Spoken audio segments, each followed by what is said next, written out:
আজকের একটা broom order করেছি 2000 টাকা, বুঝলে? Bluetooth broom. সবাইকে আমি গ্যারেজ করবো কথা দিলাম 24 ঘন্টার মধ্যে।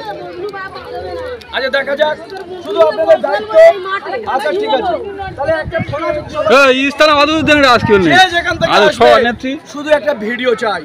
কি চাই? একটা ভিডিও চাই বা একটা ছবি চাই। তাহলে বাঘ যেমন কাউকে ফেরায় না, মজনু লস্কর কাউকে আইনের হাত থেকে ফেরাবে না। সবাইকে কিছু বলবেন? আপনাদের এখানে এসেছেন মজনু লস্কর, ডেঙ্গানহার লোকসভার প্রার্থী, কালকে কি ঘটনা ঘটেছে? আমাদের এখানে ঘটেছিল হঠাৎ যে রাতের বেলা গোটা 50 লোক আসে, মুখে কালো কাপড় বেঁধে, হাতে ফাইবার স্টিক লাঠি ছিল, আমাদের লং মেশিন ছিল, অনেকের কাছে ছোট ছোট গান ছিল। তারপরে আমাদের গ্রামের কিছু মানুষের দেখে তাদের ওপর ওই ফাইবার স্টিক লাঠি দিয়ে অ্যাটাক করে। আমাদের আইএসএফের যেসব দেয়াল লেখা ছিল সেগুলো মুছে দেয়।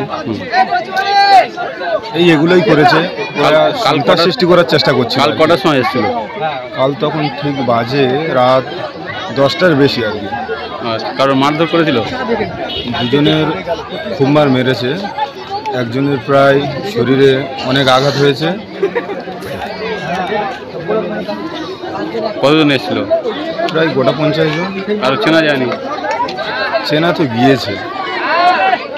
এখানে সুজা বাসুলডাঙ্গা অঞ্চল নেতৃত্ব টিএমসি, তার অধীনে এসছিল এই তার নেতৃত্বে। হ্যাঁ, শামীমেরও কিছু লোক ছিল, মরিবেড়ের মেহবুবের কিছু লোক ছিল। ঠিক আছে।